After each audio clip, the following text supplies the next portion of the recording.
Hello and welcome to Crucible of Words for more Legacy action.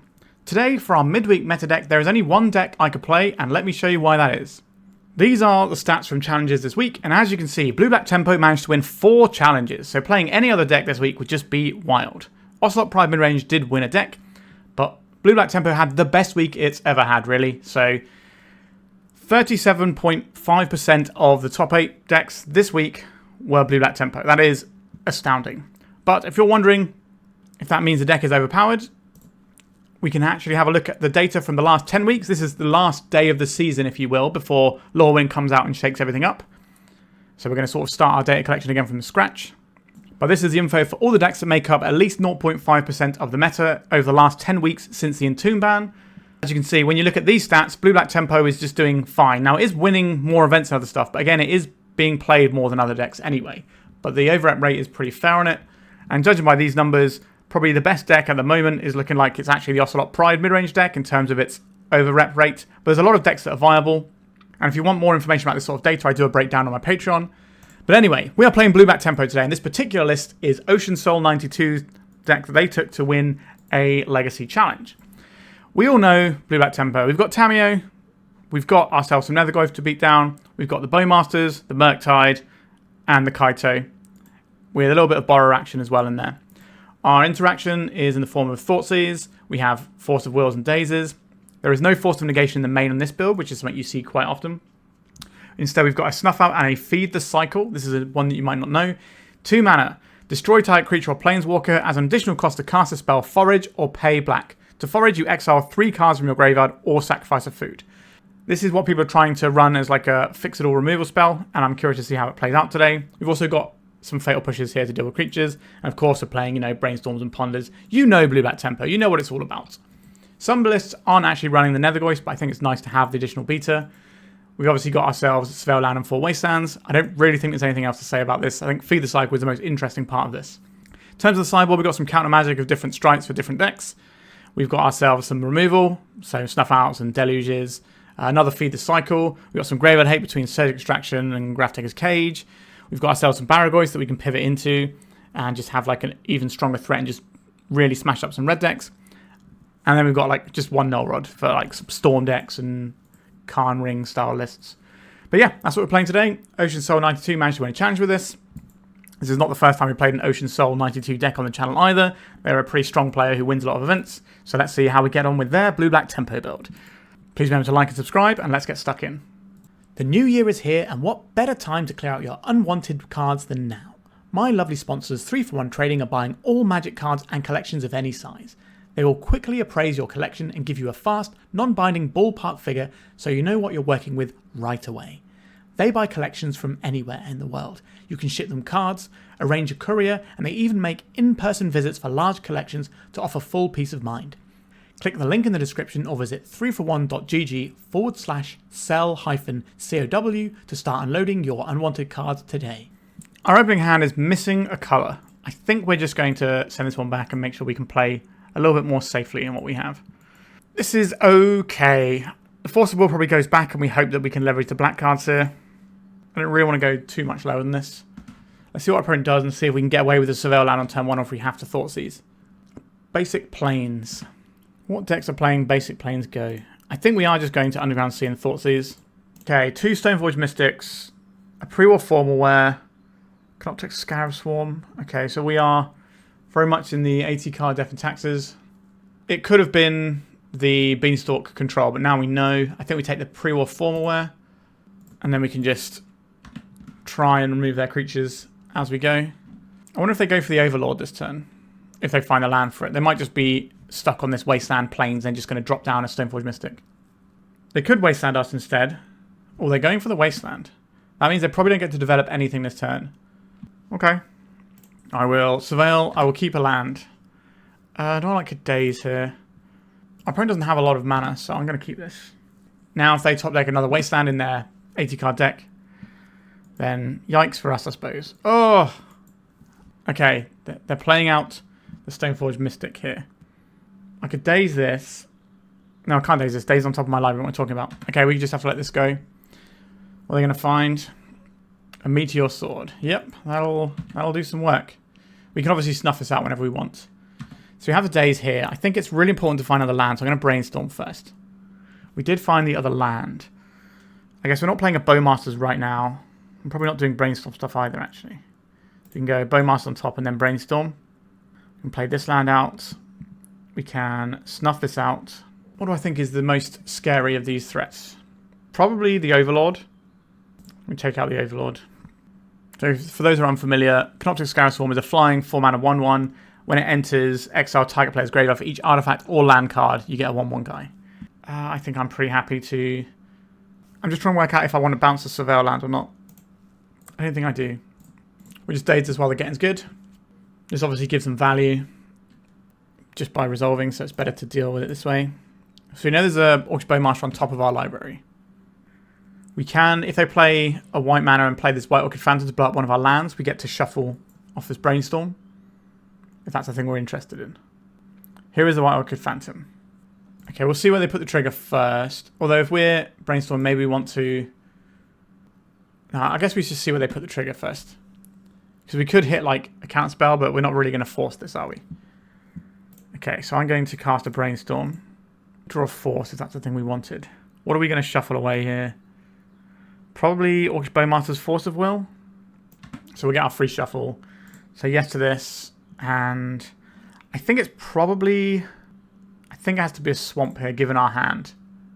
I'm reluctant to Wasteland this.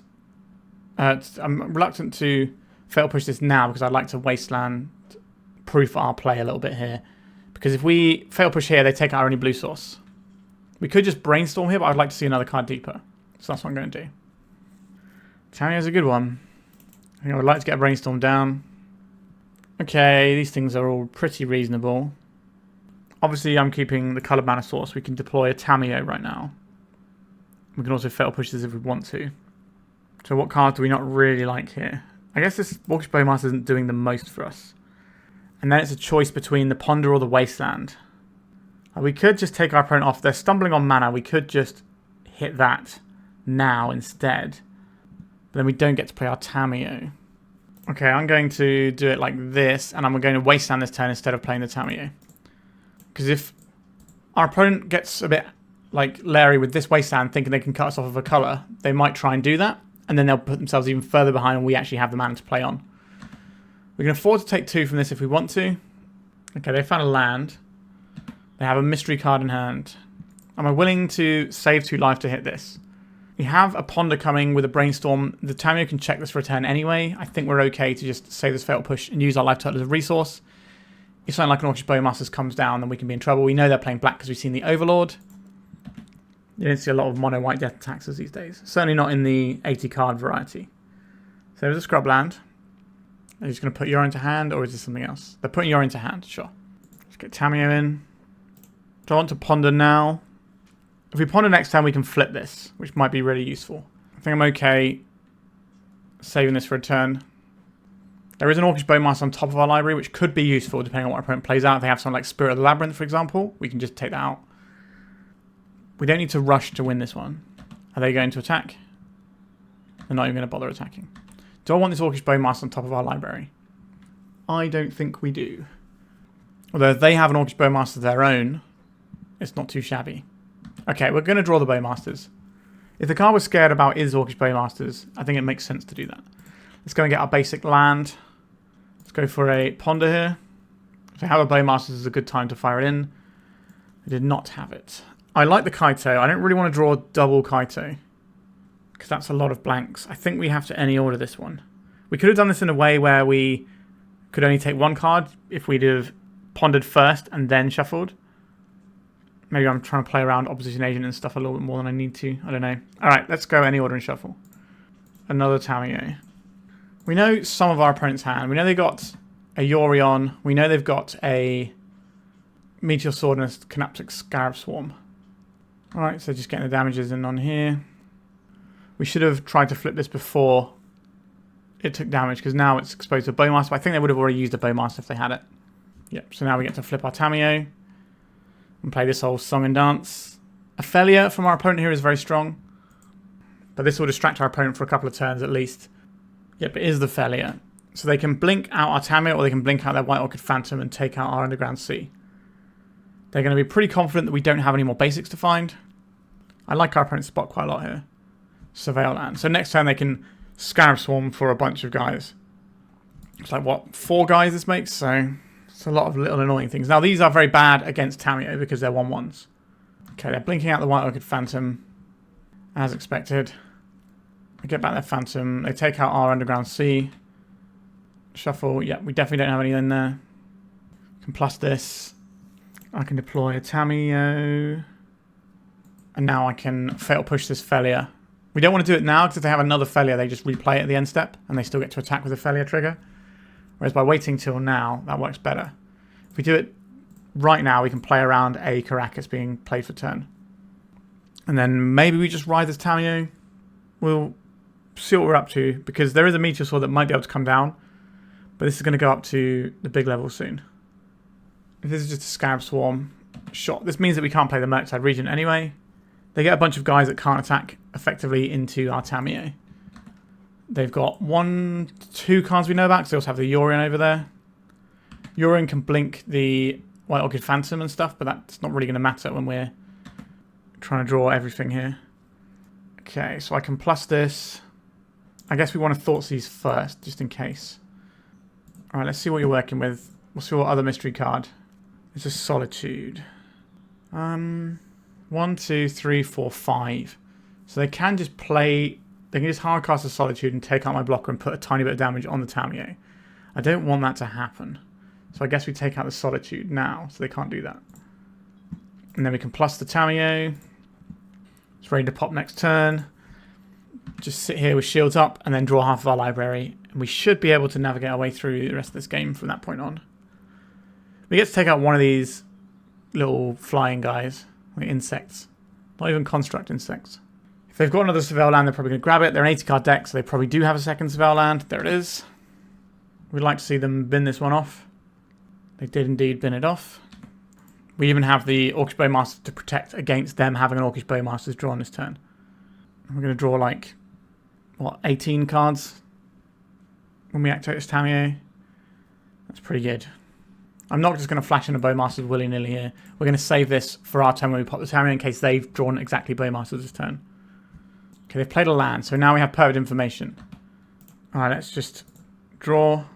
Oh, sorry, wrong minus. We need to -7. So now we're going to draw a million cards here. We just get to flip this Tamiyo, which then keeps these insects at bay. We can kind of just do whatever we want at this point, can't we? Okay, let's just play this Underground Sea. I'll play out a Nethergoyf here. Do we need to do anything else? Not really, we can just pass it over. We've got all the resources in the world. They're not resolving another spell that means anything for the rest of this game. And at some point we just stick the Murktide and win. Might take us a little while to shoot down all these little critters. But they're not a threat to us because of the Tamiyo. A Thoughtseize.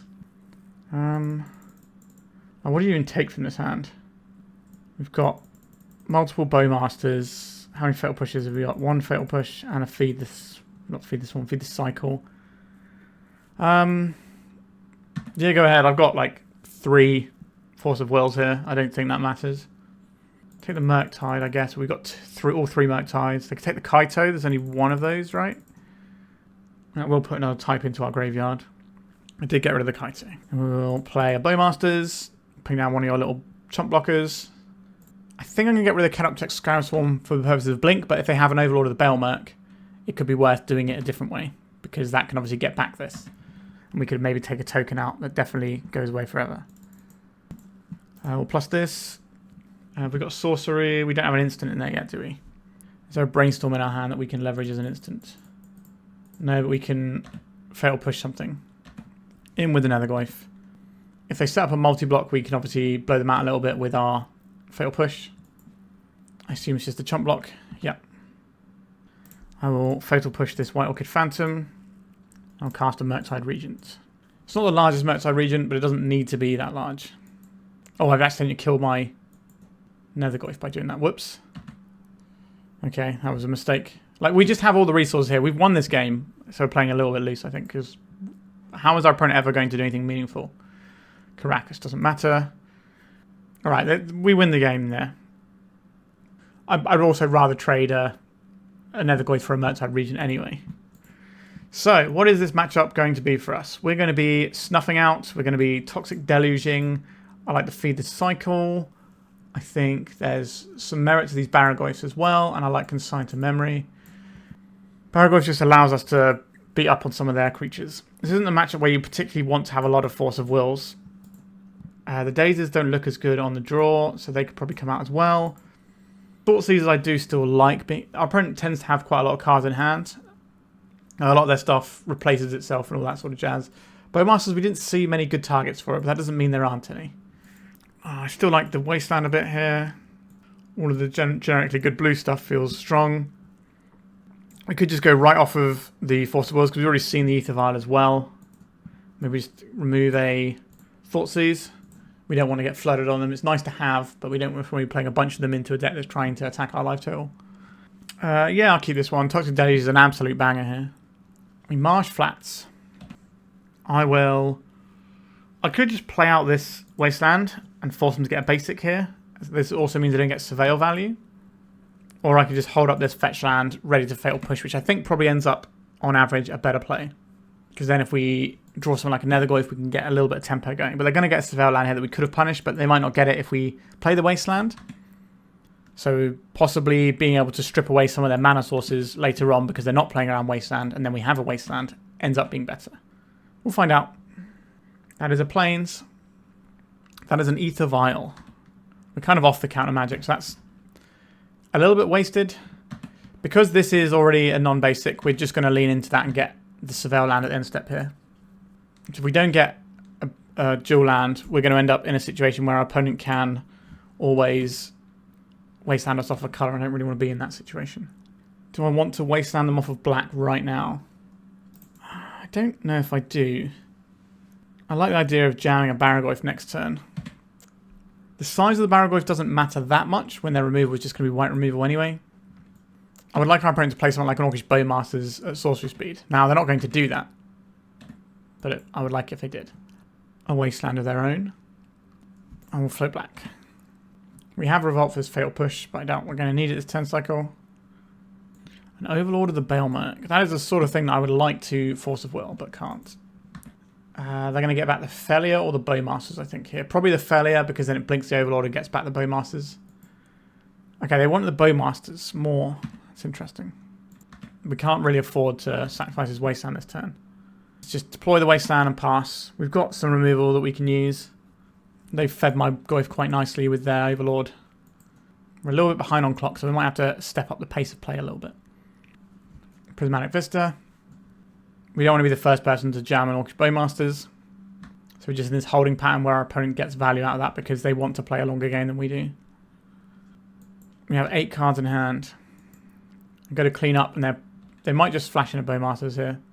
Hopefully they do. Otherwise we have to discard a card here. I'm putting in an Orcish Bowmasters. No, it's a White Orchid Phantom, you say. Is there a way that we can get around this? This comes in taps, doesn't it? So we don't get to Brainstorm here without losing horribly to the Bowmasters. Given our hand, I think we're getting a Swamp. And then we'll pass if our opponent doesn't do anything. Okay, so we are passing. I think it's the Murktide Regent that goes here. We're a long way off of casting that. Our opponent is in a pretty commanding position. But we've got a massive Haymaker in this Toxic Deluge. And we got a lot of other spot removal as well. Okay, so they're putting in the Orcish Bowmasters now. Our opponent has sequenced this very well, which is not great for us. Just commit some more creatures to the board, please. Let me get a good Toxic Deluge off. I could kill this. I'm not going to. I'd rather save this for a Fellier, if possible. This Overlord is certainly ticking down, isn't it? Okay, let's just get a Barrowgoyf in. Big, it's mean. It gums up the board. We might have to just snuff out this White Orchid Phantom this turn. But they're going to play a Fellier at end step here. If they do, then obviously we've got a better snuff out target. Another Orcish Bowmasters. Alright, our Toxic Deluge is looking to be quite potent. We probably do have to snuff out this That's 4 life we have to pay for that, to be fair. And we can just pay 1 extra life on the Toxic Deluge. So it ends up coming out in the wash a little bit here. I think we just hold on to this Toxic Deluge. Okay. A Skyclave Apparition. You got it. They're pretty low on cards. We're going to go pretty low on life to do our plays that we want to do. Paying 4 life to save 2 life doesn't make sense here. And a Stoneforge Mystic. Meteor Sword. Pre-war formal wear. That's a good one. And the Overlord is nearly ready to play. Might prove a difficult creature for us to answer, but maybe the Barrowgoyf can do the job. I don't think we have a choice but to Toxic Deluge for 2 now. Their Overlord's going to start doing stuff soon. We need to gain some life with the Barrowgoyf in the near future so that we can start leveraging things like Snuff Out. We can obviously just hard cast a Snuff Out, but it's not going to kill the Overlord, which is the thing I'm most worried about. They can also pre-war formal wear, get back Failure. Failure blinks pre-war formal wear, and we just do that whole song and dance all over again. But we do have the removal for that, so I'm not as worried. But this can get back something every turn. So we're going to need to put something big enough in front of this so they can't attack. Alright, putting Yorion to hand. That allows them to blink the Overlord of the Baelmerk, and they also have the Caracas plan as well. Not a big lover of that for us. Okay, I think it's just Barrowgoyf here. Put 2 bodies in front of the Baelmerk. Trade off the Barrowgoyf for the Baelmerk. I believe our opponent does just overrun us with this pre-war formal wear now. Swords to Plowshares. Goodbye. The old Baelmerk's going to put us down to 6 life, which isn't the most. And they've got this Yorion blinking loop. They returned an Orcish Bowmaster. Yeah, that's a good card. I'm not going to block this. I guess they can just blink the... Oh, another Baelmerk. Okay, I think we're just going to go to game 3 and save our clock. Because we've got 10 minutes left on the clock. And I believe our opponent should be able to win this game from here. These Overlords are a bit sketchy. Do I want to have Force of Wills over these Thoughtseizes? I still think I don't. We're just going to send it as is. Okay, we can play on basics, which I like. I'll keep this. Start off with a classic Pondering. The Desert Taxes deck is kind of designed to beat up on tempo decks a bit. So it's not always going to be Sun and Rainbows for us. The Orcish Bowmaster didn't really have many targets so far. I think we're just going to any order and shuffle. Maybe we just don't even want Bowmaster. Okay, Nethergoyf is a nice hit. This is early pressure that's going to be able to tangle with a lot of their stuff. They're unlikely to play a threat on turn 1. So we should just be able to untap, jam a Nethergoyf, and enjoy ourselves. This might just be an Ether file. Yep, there it is. Okay, I want to save this fetch land so we can keep Revolt. I'm going to deploy a Nethergoyf and a Tamiyo. Pretty bang a turn there. A Wasteland, if you want to use that, that's fine. We've got this other land covered. Ploughing my poor defenseless Tamiyo. Rude behaviour. Alright, then we lose our land, as expected. So kind of relying on this Vial to do the work for them. Sure, we can crack in for a little bit here. The best thing our Orcish Bowmasters can do really is kill an opposing Orcish Bowmasters, which is good and important for our deck to function.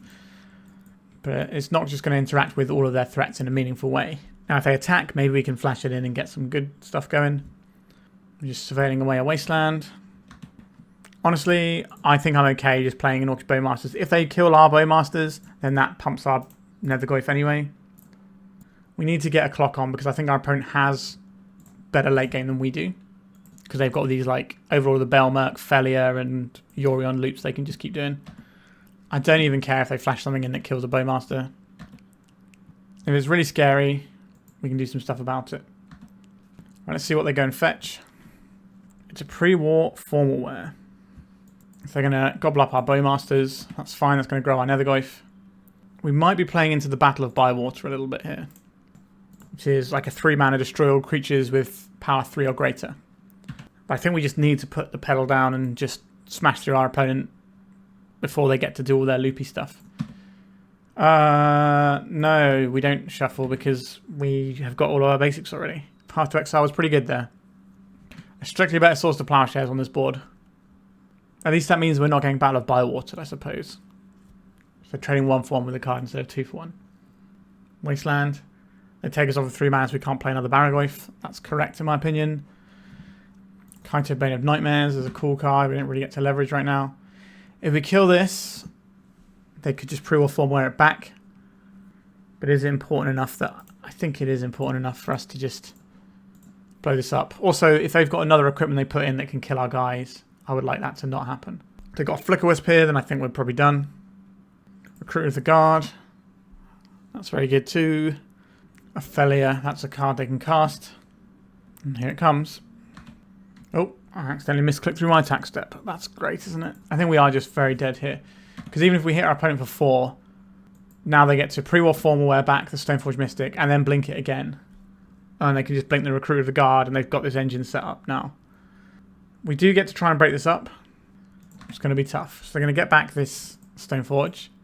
And then they're going to shoot it for something else with this Recruiter. Meteor Sword. If they start blinking that with failure, we are in trouble. I wonder if they go and get a second failure just to make sure they can keep this loop going if we have a removal spell. And they're going to blink out our blocker here so we can still block with this 1/1 guy, which we will do. Because this is just dead next turn anyway. So we kill the failure here. And then I am regretting the 4 damage we missed last turn by clicking through our attack step. It's one of those things that happens online sometimes. We have a Consign to memory. If they take us up to 5 for Yorion purposes, we might be able to super blow them out. If they blink everything, we can just consign the return trigger. But we probably have to consign this Meteor Sword trigger. Okay, they put the Yorion into hand. Okay. Now if our opponent was on 5 life instead of 9, that would be good for us. Unfortunately, that's not the world we're living in. Okay, we might get a really nice blowout here. What are they going to blink? Everything? They did blink everything. Okay, we've managed to simplify this board state a lot. If we can find a land here, I think we're odds on to win. We did find a land. Do we think our opponent is going to block with this Yorion? I think we put them to the test. This is like, we have Orcish Bowmasters is what this represents. Alright, they're not falling for it. They would rather lose our Yorion to a Orcish Bowmasters than lose to a Kaito. Got to put your opponent to the test sometimes. They're going to attack. They are. They got Caracas here. Or attack with this Nethergoyf. 5-drop. There goes the Solitude. Yep. So you can play this Kaito and tap this down, but then the Solitude just kills our Kaito. And that is no good. If we play this and pump it, they just attack and it dies. If we hardcast this, we don't get to draw a card because I haven't lost a life. So surveying 2 and then losing it for nothing seems bad. Tapping their creature down for 2 turns and immediately dying also seems bad. I don't think we play the Kaito out. I don't think that 4 damage we missed is going to matter here. Oh, it had a failure. Yikes. Okay. We are in trouble. Have we used our Toxic Deluge? That was a previous game, wasn't it? Yeah. So we could Toxic Deluge our way out of this, but not for much longer. 4, 5, 6, 7, 8, 9. No, we probably can't Toxic Deluge our way out of this one anymore. I don't think they blink anything. They might blink their own vial just to pump their failure. Yeah, that's what they're doing. They can also reset it and play some stuff lower on the curve. I think we are officially done here. Lion's Sash. We can't cast a Murktide even if we had one. Aether back. A failure grows. We draw a card, then we die almost certainly. Yeah. Classic Death and Taxes dismantling a tempo deck. That felt pretty brutal. Alright, on to round number 2. Let's mulligan this hand that doesn't play the game. Thoughtseize into some other stuff. We're going to have to play our non-basics due to the fetch lands we have access to here, but I think this is fine. Probably looking at putting back a Regent. It's not really where we're at right now. We can work our way towards that later. We do have a threat that will be castable and relevant.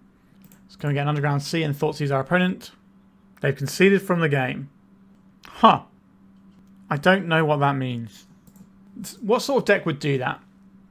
A combo deck that doesn't have the ability to play on from that. Okay, we're going to board it if they're a combo deck.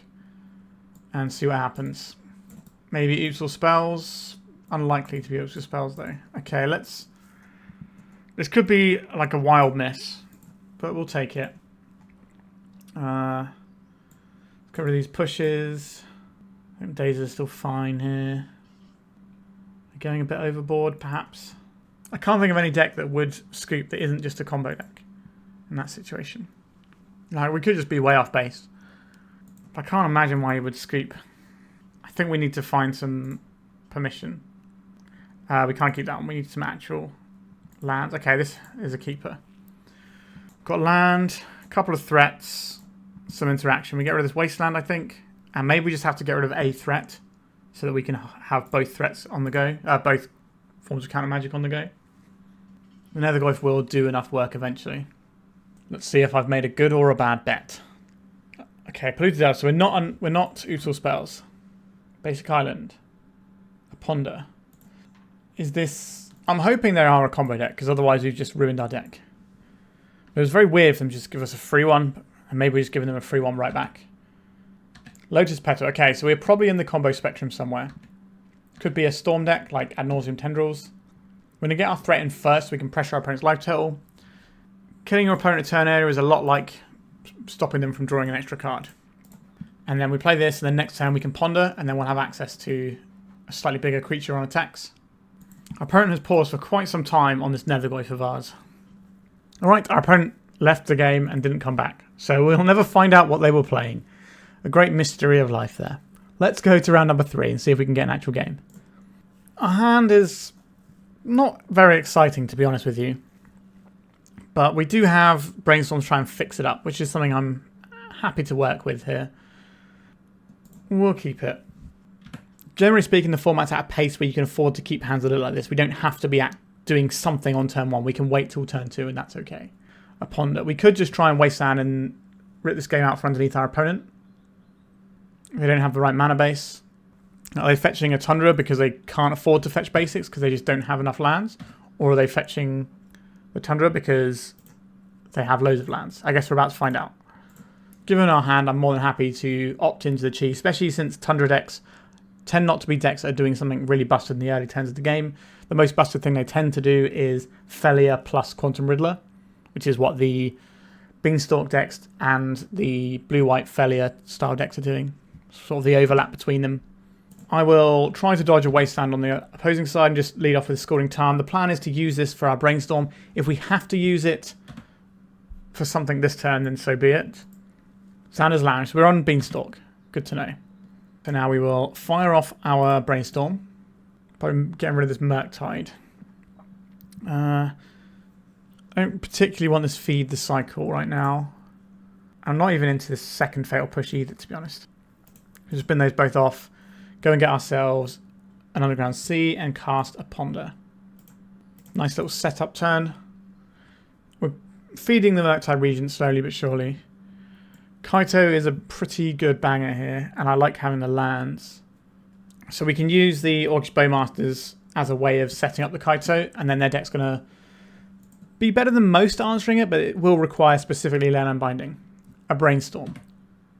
We just want to fight over a potential Beanstalk. That's the card that we don't really want to see come down. We will fight with it on the stack, because otherwise our Force of Will might get less useful when they get to draw extra cards off of there, forcing stuff back. We can at least make them use the Force before the Beanstalk's in play, but no Beanstalk. Good times for us. Let's deploy this land that we have, and we can pass a turn. I doubt we're going to see another Brainstorm this turn, but it's possible. So if this is the 60 card Beans, it's basically a Bant deck, but it splashes Xander's Lounge. Felia, Exuberant Shepherd. That can come in. Do I want to fail push it right now? I think I do. Alright, get out of here, Felia. Here comes a Beanstalk. Oh, it's Quantum Riddler, is it? Alright, well, let's trigger on the stack. And I think I'm going to take this Bowmaster opportunity here. They do have a source to Plowshares up. If they plow our Bowmaster, we can still use the token to Kaito them, which is our main game plan at this point. Let's poke you for 1 with this Bowmasters. Are we getting plowed? Here it comes. Am I going to Force of Will this, is the question. I'm tempted. Sure, let's Force of Will this. See if we can pick a fight over this. Alright, they're getting a Force back. Sure. We'll lose the Bowmasters, but we get to keep the token, which then becomes Kaito next turn. So then they get their card off of the Riddler. By fighting over this, it means that maybe they got lower, but they could have got a little bit lower with cards to the point where they could draw extra, but because if they pitch Force of Will, they still have 2 cards and not get the extra one. But that's something to note when you're fighting over Quantum Riddlers with the trigger on the stack, is that if they fight over it enough to go down to 1 card, then all of a sudden they get a bonus card picked up from the Riddler. But we didn't play into that. It's just something that I thought I would mention. Right, there's a land. Quantum Riddler goes bye-bye unless they stifle this. Not loving this pause. Alright, the Riddler's gone. This means we can get this Kaito in, which is obviously big news. Now, our opponent might have a Swords to Plowshares. They could have a Stifle they use on the Kaito here. But the Stifles tend to be in the Felia decks, the blue-white Felia decks, rather than the Beanstalk builds. Right, we get to crack in, and now we're drawing an additional card every turn. Let's get this Surveil action going. A Fatal Push and an Orcish Bowmasters. We'll put the Fatal Push away, but I'll take this Bowmasters. And then I'll play out a land. Fatal Push can just feed the Murktide, so we can do Murktide plus Bowmasters next turn. By playing out this land, it means that if we end up with a land and a Force of Will next turn, we can represent high-cast Force of Will if we want to. We've got something at end of turn. I suspect it's just going to be a Surveil land. And there it is. Meticulous Archive. What are we looking for on our opponent's side of things? Probably Leyline Binding is the big one, isn't it? This Kaito has already paid for itself. It's replaced itself. Even if they answer it, we're still doing okay. Okay, so they have a Leyline Binding. Let's go for Big Daddy Murktide. Make it large. There's an argument to make it smaller so that the next Murktide can come in and do work. But I like just having maximum power where possible. Alright, so here is a Felia. This can blink various bits and pieces. So it can blink our Murktide and strip the counters off. It can blink the Binding and take this out and give them... I guess they don't get to attack the Kaito because by the time the Kaito comes in, they've already declared their attacks. In comes a Felia. They're going to blink out our Murktide.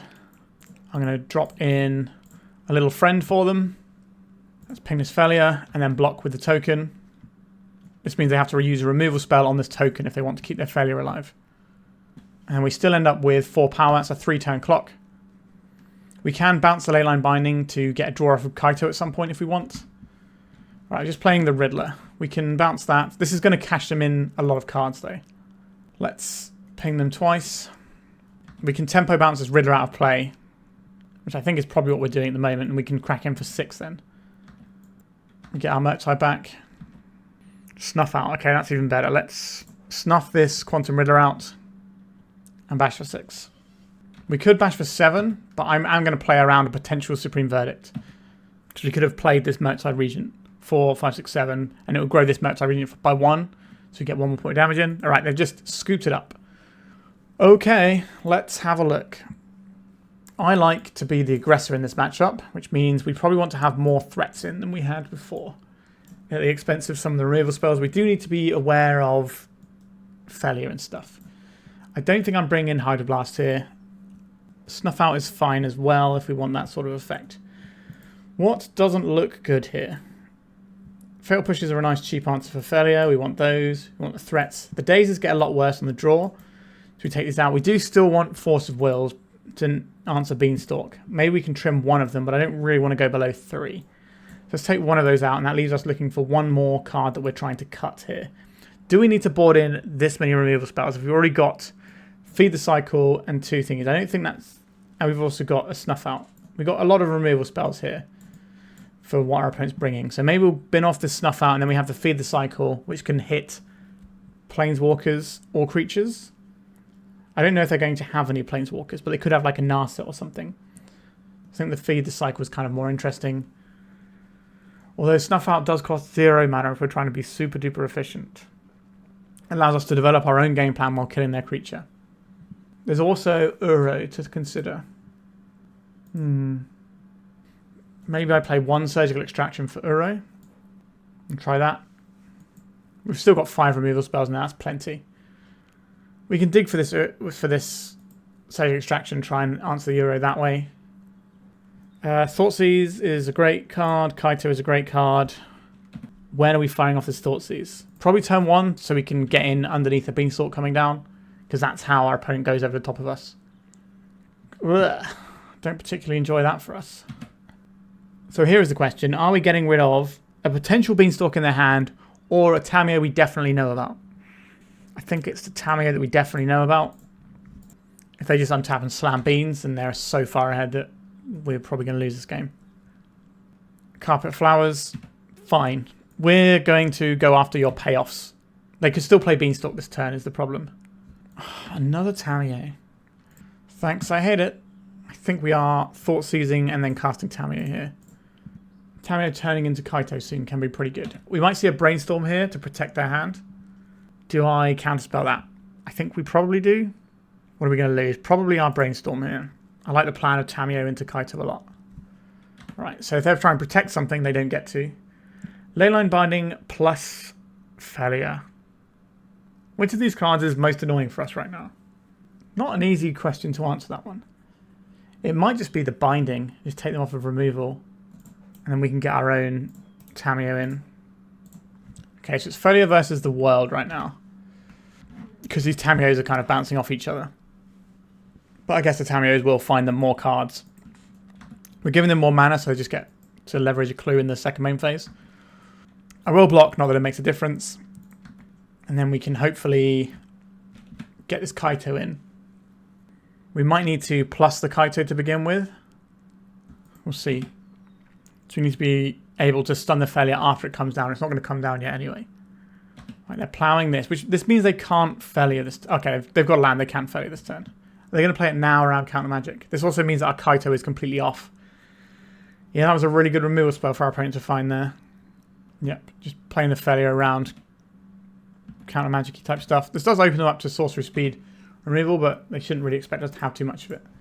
Misty Rainforest is pretty rubbish here for us. Sorry, the Kaito is pretty rubbish here for us, and we just play the Misty Rainforest. I don't think having a turn where we just play a Misty Rainforest is going to be a particularly good one. We do get to Surveil. We can do that in our opponent's end step. They can just blink the Carpet Flowers to grow the Failure here. A Quantum Riddler. Well, sure. I think we're pretty close to scooping this one up. Our opponent has a lot less time on their clock than us. By like 3 minutes, which isn't nothing. I don't really want to play towards winning that way. But they've got an active Tamiyo. And an active Riddler plus Failure. Feels like we're losing this one. Our opponent's just going to gas up in a big way. Their deck is designed to go over the top of decks like ours. So we are some of the prey for what they want to be doing. Alright. Let's get our Surveil in and hope for the best. What are we even looking for here? Feed the Cycle can kill the Tamiyo. An Orcish Bowmaster maybe jamming up their Quantum Riddler could be useful. I use that term lightly because I think we are just dead here. Our opponent's got so many powerful resources going. Barrowgoyf. They can just go and rebuy the Source to Plowshare, so that's not going to be good enough. We need a Bowmaster here. This isn't going to be good enough. I think we're just going to conserve our time because these can be grindy matchups and go to the next game. That Source to Plowshares they found. If they didn't find that Source to Plowshares right then, we would have been absolutely fine, I think. I like how we've sideboarded, to be honest. The Dazes do get better now, so we could think about having a little bit more of this action. Maybe we don't want the Surgical. We'll get in a Daze. Definitely want to feed the side because it kills the backside of Tamiyo. Maybe we just get the one Daze in. Island, Tamiyo. We don't have any cantrips. These cards are not great. I think I'm just going to mulligan here. This is a better hand. We can keep this, and we're probably binning off a land. Keep the removal spells with the Failure and the Tamiyos. Keep them coming. I think we get rid of... Might be the Underground Sea that goes here. So we can go turn 1 Tamiyo, turn 2 Nethergoyf Surveil. That seems pretty strong. Just bank the clues for later. Means we're not really going to be threatening to Brainstorm flip our Tamiyo, but I think that's okay.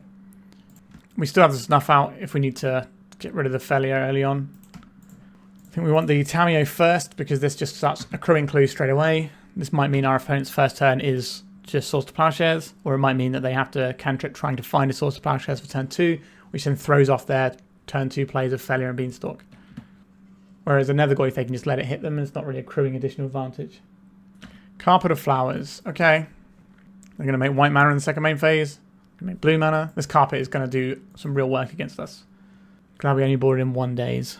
Obviously, if we had a Daze here, we could have dazed the carpet and that would have been a pretty good play. White mana, so we're getting endinged or plowed. We're getting plowed. We could Brainstorm. I think we're just going to Brainstorm here and then Surveil. Wasteland doesn't feel the best right now, does it? I guess we don't really want double Fatal Push. So we'll Surveil one of those into the bin. And next turn we can start doing Nethergoyf stuff. But I already feel like I'm behind because they've got an extra 2 turns worth of mana ahead of us, despite being on the draw. Carpet Flowers is just really good against these sort of blue focused tempo strategies. Now we're not the most tempo-y of tempo decks. That would be like the Is It Delver stuff, where it is very much a tempo deck. We have a little bit more late game because we've got things like Tamiyo, we've got things like the Kaito as well. But our opponent's probably very happy with this matchup and has played it many times. It's in fact one of the reasons to be playing one of these Beanstalk control decks. Blue and blue. Are going to play a Tamiyo? Are we just brainstorming straight away? No, just letting it go away. Okay. Fatal Push that we knew was on top.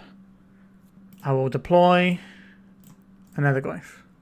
I will deploy this Wasteland. I will Wasteland our opponent's tropical island. This isn't the most useful Wasteland you've ever seen in your life. And then we will try and Fatal Push this Tamiyo if they crack this fetch down the end step. They did not crack fetch down the end step. We do have this Snuff Out as well.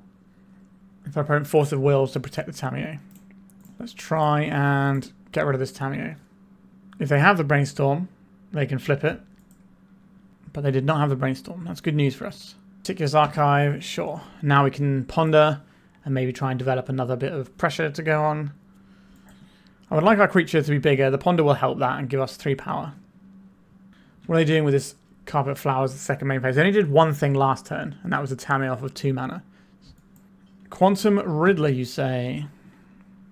So there's an argument to snuff this out now, so they don't get to warp it back in later.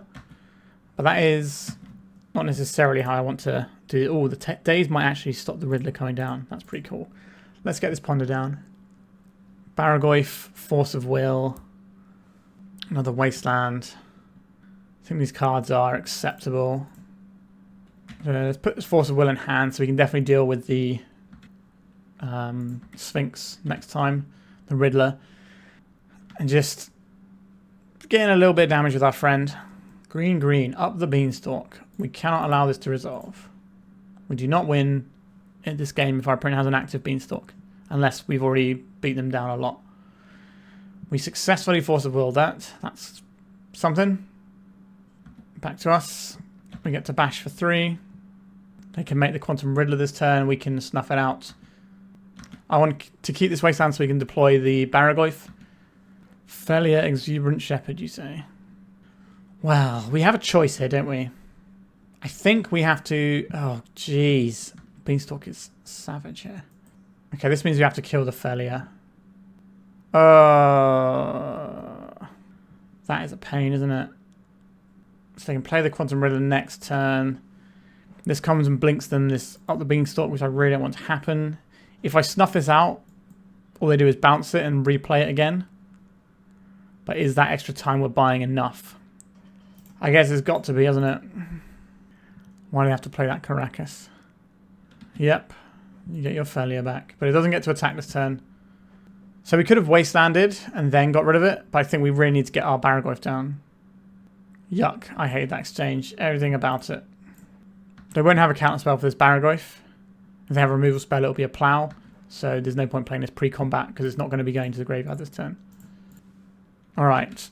Maybe we can just pressure our way over the finish line. We've got 8 points of damage showing. Maybe our opponent can draw some cards that are not very helpful. Like at this point, Force of Wills aren't really doing it. If we find another removal spell, we can actually get rid of the Caracas this time. We basically just bought ourselves one more turn with our opponent not having a card.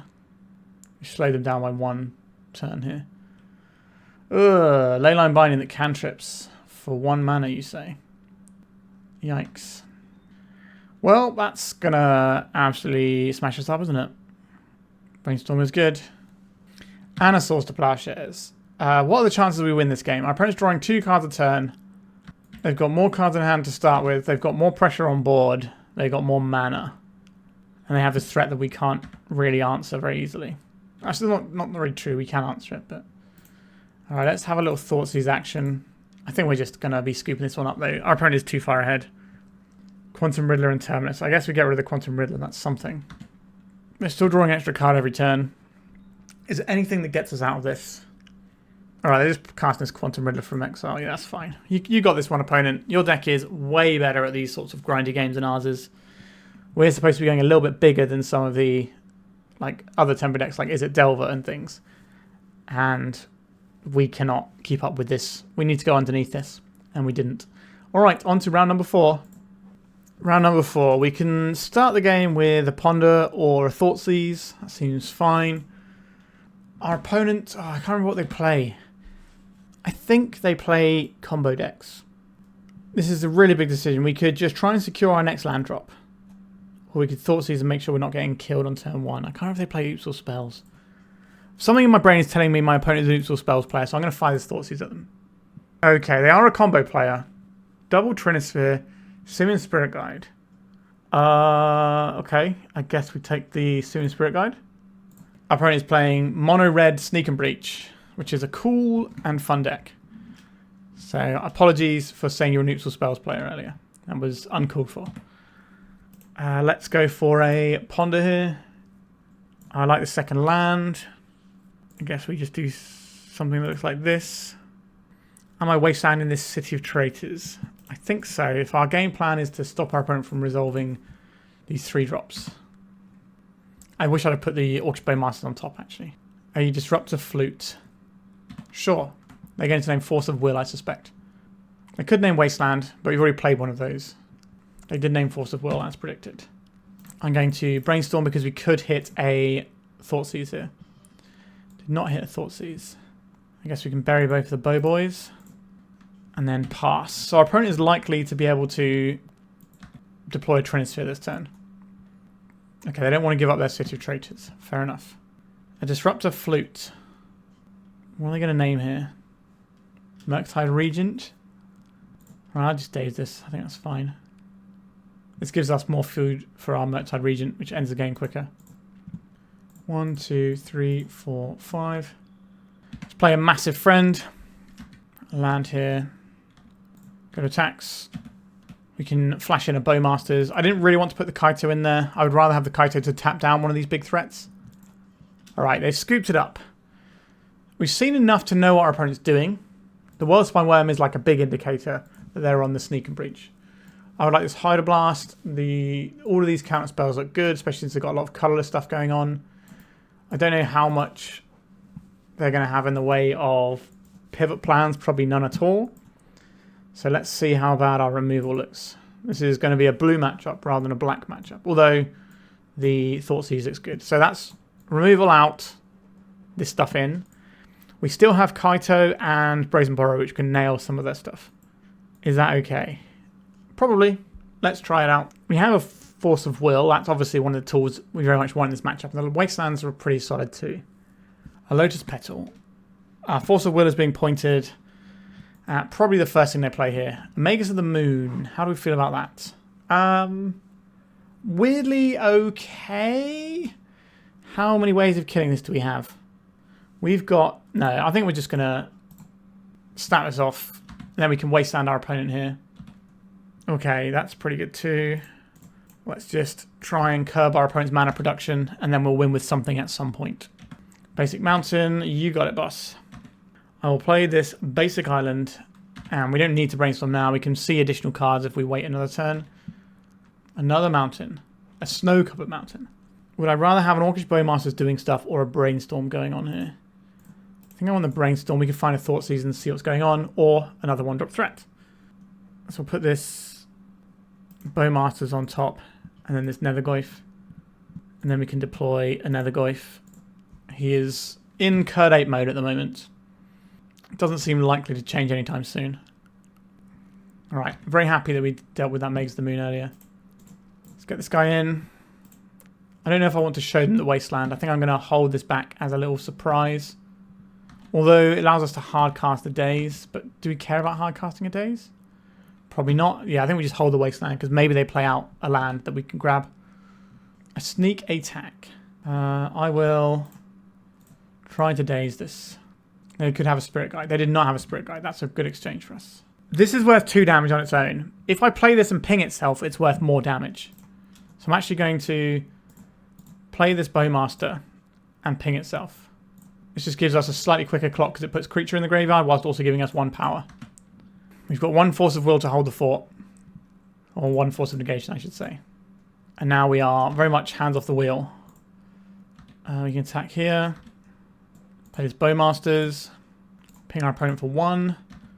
This grows our Orc army, so it's actually worth an additional 2 points this turn. Our opponent is on 3. We have 1 card in hand. Can they do the thing? Through the Breach. Which monster do you have? It's a World Spine Worm. This does not win them the game, I don't believe. Right? They get 3 blockers, but they're on 1 life. So they sacrifice this, and then we just swing out with everything and they die. The fact there was an Ancient Tomb and not a city of traitors is huge for us here. Tap with all creatures. And then they are just dead. Alright. We managed to have just enough permission to get through. This is why probably the best tempo deck right now, well, statistically speaking, by far the best tempo deck right now is the blue-black tempo deck because it's very good into a lot of random combo-y type stuff. 4 rounds down, we are 2-2, and the ones we lost were 1-2 splits, so not too shabby. Let's go to the final round and see if we can put a positive on the board. Yeah, this one works for us. I believe we are just going to Thoughtseize, and if we get Wastelanded and have a bad time, so be it. We'll see how low they mulligan first. Okay, they only went to 6. Are we going to Thoughtseize, or are we going to jam an Nethergoyf? If we jam an Nethergoyf, they're less likely to Wasteland. But I think we just... I guess we... No, we do want to get a blue source here for our Brainstorm. Alright, I'm going to Thoughtseize here. We're going to see like 2 Wastelands in our opponent's hand and be sad. No Wastelands. They do have a Thoughtseize and a Personal Tutor. We only have 1 threat. But the Personal Tutor does represent Doomsday quite quickly. So I think we just take this Personal Tutor. Our opponent's on a Turbo Doomsday build. We're going to lose our Nethergoyf. Seeing the Personal Tutor does tell us they're not going to be a Wasteland build. The build that plays like fair creatures tends to be not running the Personal Tutor because that's what they've cut to make space for like the Murktides and Bowmasters and Wastelands of the world. Alright, so we've got a Thoughtseize heading our way. What do you take here? Probably the Brainstorm. I think that's the obvious best card in our hand right now. But that does leave us with a 3-4 Nethergoyf to start clocking them. Alright, they've decided they didn't want to take the Nethergoyf. I respect that. I will cast a Brainstorm here. Might be able to revive that Nethergoyf later. Oh wow, they just Daze in that. So that was their draw for turn. I'll play out this Wasteland then. Really suck the air out of this game. So they're going to Ponder here. Undercity Sewers, you say. Let's take a peek. I don't think we need this. I decline to use Ponder's ability, which probably means Ponder is the next card down. Like, the next card down is the one they actually want. Is this a turn of Thoughtseize, or do we wait for them to draw that next card? No, I'm going to try and Thoughtseize them now. Brainstorm, okay. Happy, always happy to take a Brainstorm from my opponent. We have 4 card types, so next turn we can resurrect the... No, we can't, because the creature that we would exile is itself. So we don't actually have it yet. We're seeing a Polluted Delta here. Thoughtseize. Well, our hand is pretty bad, so enjoy that.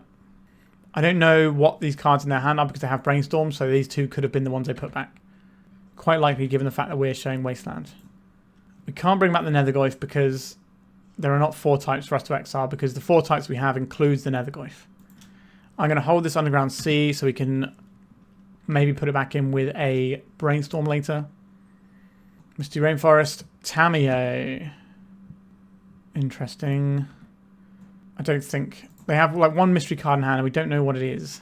I'm going to try and draw a Bowmasters before we go for this. You got the Brainstorm here? I did not have the Brainstorm. That would have been their 3rd Brainstorm, so I'll take it. Obviously this deck is still running Tamiyos, even though it's not doing the full fair plan, just because of how strong Tamiyo is. And it works quite well with the Doomsday plan by giving you a way of turning mana into cards, which can help you get through your pile quicker as well. It opens up more lines. Alright, they've got a Tamiyo as well.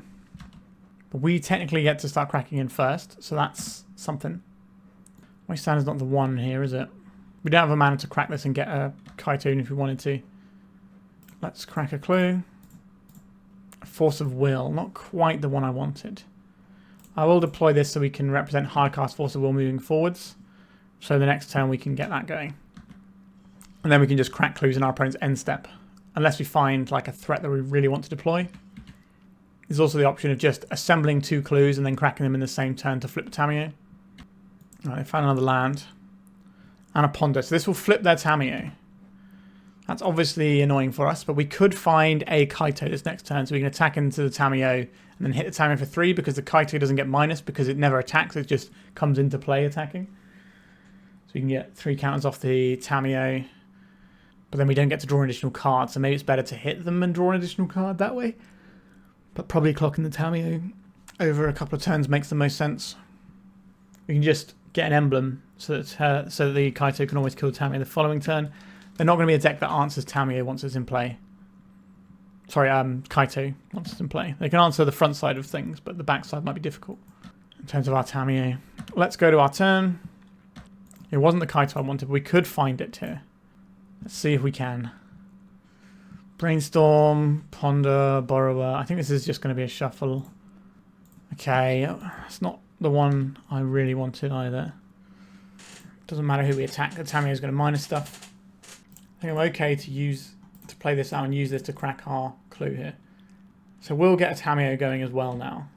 Think about that pile with the first one. We maybe could have kept that pile and then just tried to flip the Tamiyo and then Brazen Borrower their Tamiyo. Maybe that's a slightly cleaner line for us. A little tunnel visioned on threats, I think. Right, you can get Thoughtseize back. Sure, you can Thoughtseize us. They have the win this turn. Dark Ritual, Doomsday plus Brainstorm kills us. Dark Ritual, Doomsday. So we're going to go to 5. Tamiyo just being able to rebuy Doomsdays and permission to push your Doomsday through and stuff is really strong. Obviously. 48 cards have entered the exile zone. Yeah, just the things we expected. They got Riddler in here. That can draw through piles differently as well, because it can draw you 2 cards for 1 card. Okay. They've assembled this pile quite quickly. You got the Brainstorm as well? I didn't have the Brainstorm, so we do get a turn here. What are we supposed to do with said turn? We need to draw, like, Orcish Bowmasters would be a start. A Fatal Push. That's not really where we wanted to be. I think we have to minus and get the Brainstorm. I assume the Cavern of Souls is in their pile. Yeah. So let's cast this Brainstorm. Not an amazing selection. I don't think this Daze is doing anything for us anytime soon. We could hard cast this Kaito and hope that the Fatal Push gets us where we need to go. But that means giving up on Force of Will. Our opponent's probably... Like, we can just Force of Will anything our opponent does. But then how are we winning the game? I guess we put back the Brainstorm. If we want to play Kaito and have Fatal Push and Daze up, we don't get Force of Will. So if we play... if we want these things, we would also need a blue card to go with a Force of Will, which we can't get. So the Force of Will isn't a thing we're doing if we're playing the Kaito this turn to give us an out. Do I think our opponent's going to go through their whole pile this turn? I guess we can work it out, can't we? How many Street Wraiths can I see? There's 1 Street Wraith. There's no Edge of Autumns. Okay, they're probably going to just go through their pile, so we might not have anything to counterspell at all. Which means we probably put back this Force of Will, Kaito in, and then we need to plus the Kaito as well. So we have lethal next turn. Okay, opponent. I believe you have us dead here. But if they do a pile that's not completely empty, then we can maybe get there. Edge of Autumn. I'm just going to put them with 2 cards left in their pile. There's the Cavern of Souls. So this comes in. 2 cards in their pile. We have a shot at Fatal Pushing here. Now they might be able to rinse through their pile after this dies. This puts them to 1 card, and then if they have another Edge of Autumn, which I believe they probably do, they can then get through the pile. Okay. So Tamiyo has the mana value of 1, but it doesn't have a blue pip side, which is a very weird way of that card being designed. Okay, we managed to get that one because we kept the Fatal Push. Wowzers, trousers. That felt close. How do we want to go about this one? Well, they're going to have some amount of pivot plan, aren't they? Which is annoying. So we have to respect some creatures here. Their creatures they're boarding in are going to be black, so I don't think we want the Snuff Out. The Feed the Cycle and the Fatal Push. So if they have Shouldered, the Feed the Cycle is good. So these sorts of things are certainly useful. I don't hate having some Force of Negations in here either. I don't think we want Surgical Extraction, but you can just like Thoughtseize Surgical and then try and make it into a non-game. That is an option that is available to us. Whether or not we take it remains to be seen. How useful do I think the Borrower is here? It pressures, it allows us to hold up mana. Okay, I think we get rid of a Fatal Push. I would still like to keep some amount of kill spells in, is the problem. Maybe we want this Feed the Cycle so that we can actually kill the backside of a Tamiyo. Our own Tamiyos aren't incredible, but they're still just so much more powerful than the rest of the stuff. We have 3 cuts and we have 3 Dazes in our deck. I think our opponent's probably going to play around the Dazes, so let's try it like this. But like Tamiyo, yeah, like, sure, it's not shining its best in a matchup that's trying to go underneath the Tamiyo. But if you ever get into sort of a slightly longer game, all of a sudden the Tamiyo is amazing. We got Force of Will, we got Tamiyo. We know that our opponent isn't running Wastelands, so we should be able to leverage this hand relatively well. Brainstorm can find us some more action later on. Again, Thoughtseize? No, it's a Tamiyo. I don't want to play against this Tamiyo. Let's try and answer this right now. Are we just getting Doomsday on turn 1 after they play the Tamiyo? No, okay. Okay, so let's get our Tamiyo in. If the Tamiyo is just a bait spell, then sure, but it's a spell that's so good that we have to respect it. A Brainstorm, it's possible they can Doomsday this turn. It's not that likely they can kill us this turn if they Doomsday. But what are we supposed to do if we get another turn? Orcish Bowmasters isn't going to be enough to clock them. The plan for next turn is probably hold up Brainstorm fetch land or Bowmasters, depending on what our opponent does. We could also Brainstorm looking for a Thoughtseize, but the Orcish Bowmasters is so good in the matchup that I kind of want to get it down. All right, here comes the triple black of Doomsday, I believe. Yep. So it's going to put our opponent to 9. So Orcish Bowmasters, they can just draw through their whole deck and they won't care about that. So we need to find a different way of trying to beat what they're doing. We get to see how they sideboard at least. Our opponent's taking a long time to assemble this pile, but they've got something going here. We can see that the Barrowgoyf is their pivot plan here. Am I just seeing one Barrowgoyf? So I mean they just stack their deck with Barrowgoyfs. Now here's a thing that you can do. Okay, step 1 is attacking with Tamiyo. Then we deploy our Misty Rainforest. And then we can kind of decide on the fly what we're doing here. Why is there only one Barrowgoyf? No, there's 2 Barrowgoyfs in the graveyard. Okay. Only 2. That doesn't seem many for a pivot plan. Oh no, there's a third one. I missed the third one. Okay, so they have just got the 3. The cards are very tiny and I didn't quite get to see them. Our opponent doesn't seem to be getting involved here. Okay. I guess we jam this Bowmasters at the end step. Our opponent will probably cantrip in response a couple of times. They did not. Okay. This is good news for us. Can attack with the team. Our opponent's been playing quite slowly, but Doomsday is a really difficult deck to play optimally. Because you have to know everything that can possibly happen and then sort of gain the numbers of what you think is likely to happen. Like tutoring for any one card at any given moment isn't necessarily that difficult because you can look at the board say and go, okay, I want this one card. When you're tutoring for, these are the only cards I get to play the rest of the game with and I need to win the game with these cards. It can be a challenge. Attack with all creatures. A couple of points of damage in here. Then we can go for a Brainstorm, which will flip our Tamiyo. Okay, I like what I'm seeing here. Put these 2 back. Tamiyo flips. We can play out a land. We can plus the Tamiyo. So now we've got Fatal Push and Consign to Memory to deal with the potential wins they can have. If they're going for like a Jace wielder of Mystery Lines, then that can just absolutely do us in. Let's crack this. Let's cash in one of these clues. Nethergoyf is fine. So we can attack with these guys. We play a Nethergoyf, so our opponent definitely dies next turn. And then I think we like to cash in this Tamiyo and just get a Force of Will. Just really make sure that we've got ways to protect this Consign to Memory. Our opponents navigate this interestingly. Obviously, we only played a threat after they Doomstayed. So they might have been just playing around counter magic. Right, so this is going to go and get one of the 2 cards out of their library. They've got 1 card left in their library. An Unearth. They're cycling the Unearth. Sure. Bowmasters will ping you. There's a Cavern of Souls. 2 cards in hand. If it's Force of Will, blue card, we're okay here. This comes in. The ability goes on the stack. I'm going to replicate this as well. Say no to Thassa's Oracle. Alright, so we managed to win the game and take the match off of Doomsday. So we finished with a 3-2 run, but the 2 rounds we lost, we managed to split the games 1-2 against decks that are pretty much designed to prey upon us. So the Death and Taxes deck is very good into tempo decks, and it was always the classic answer to sort of Delver strategies. We're not quite a Delver strategy. We have some slightly different tools, but they are going to have a bigger late game than us, and we're unlikely to go underneath them because we're a little bit slower than some of the other Delver decks. And then the Beanstalk deck is just, again, designed to prey upon decks that look like ours. So what do I think of this particular list? I think the deck is fine. I'm not like a big lover of playing blue-black tempo. I think the deck is very strong and powerful and has lots of good tools. It's just not to my personal taste. Feed the Cycle is a card that I've not played before. This card seemed pretty good. It's just an upgrade from Hero's Downfall, which used to see Legacy play once upon a time. It was a long way back. But yeah, it can be a 2-mana, blow anything up.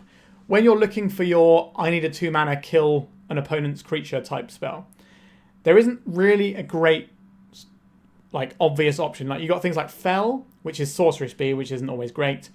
Then you've got like Shoot the Sheriff or Doomblade or Go for the Throat. There's a whole bunch of them, and they all have like a downside.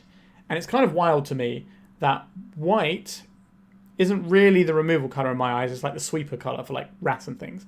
But they get Swords to Plowshares for just 1 mana, which can answer any creature. Whereas black, for 2 mana, can't even answer any creature instant speed. There's got to be drawbacks and caveats and all that sort of stuff. I think it's time we just had Destroy Target Creature for black, or for 1 and a black, sorry. I think that'd be fine. Anyway, this deck seems totally reasonable. I think there's an important piece of context we need to add here. I showed the numbers at the start about how well blue-black tempo is doing, where it was like nearly 40% of the top 8, and it was 80% of the winning decks from this week. But if we look just in general, this is the trend. Let's make this bigger for you. This is the trend of blue-black tempo over the 10 weeks since Entomb got banned. So basically anything sort of like 1.25, anything above that is doing very well. So if you can see, most of the time it's kind of within this thing. Like it had a really good spike to begin with, but then it had some really bad times, and now it's spiking again. So what this kind of tells you is that in any given week, if it is the right week to be playing blue-black tempo, you can absolutely smash people. However, if your opponents are playing things like lots of Death and Taxes and let's say some Beanstalk control decks or the blue-white Felia deck, there's quite a few decks that can prey upon what we're doing here. And if you get into just playing this deck week in, week out, you're going to have weeks where you have a horrible win rate, but then you're going to have other weeks where you just smash everything.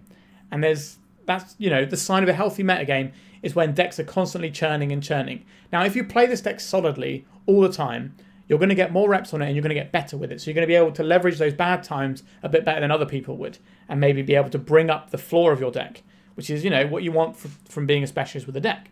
So I don't think we have any super duper major problems in Legacy right now. This is obviously coming to the end of what I like to call a season, where we've got a new set just about to come out. I would consider this to be a problem in the format, in my opinion. I think just the play patterns are pretty bad. We've got some new cards coming out. The format's going to get a little bit of shake-up. There's definitely some Lorwyn cards that are going to see play in Legacy. And it's just a case of seeing how good they are and how impactful they are. Another thing that's worth mentioning, when we look at this chart, for the first few weeks, this is just people like experimenting after Reanimator got banned and Nadu got banned. So, people obviously, what is the best blue-black deck we can play? Oh, we play blue-black tempo. Okay, that makes sense why that's so popular right away. But then people are experimenting with other stuff, and then it kind of fell apart. But now, sort of people know what's in the format a little bit more, and things have kind of solidified. The trend has definitely been upwards for blue-black tempo. So it could be a problem moving forward as it sort of coalesced into what it's supposed to look like in the meta, and has its matchups. But again, there are definitely some really good ways to attack this deck, which makes it not so bad to be like the best or most played deck in the format. Stats-wise, it isn't the best deck either. So that's something. It's certainly had an amazing week this week just gone though. All right. I hope you enjoyed this one. Please remember to like and subscribe. And if you need any cards from Lorwyn that's just coming out, check out 3for1 Trading. Their link is in my description. They're my sponsor, and they do some lovely customer service over there. All right. Once again, thank you for joining me, and goodbye. If you'd like to support me in the channel, please check out my Patreon. It has a free guide to budget turbo depths, as well as 3 tiers of support. A low-cost one that enters you into my monthly raffle for a free donation deck on the channel, a mid-tier subscription that gives you access to my detailed turbo depths guide that is updated every month, as well as regular articles, and lastly, the higher tier gives you all of the above, as well as a monthly donation deck for my channel. If you're interested in supporting the channel this way, please check out the link in the description.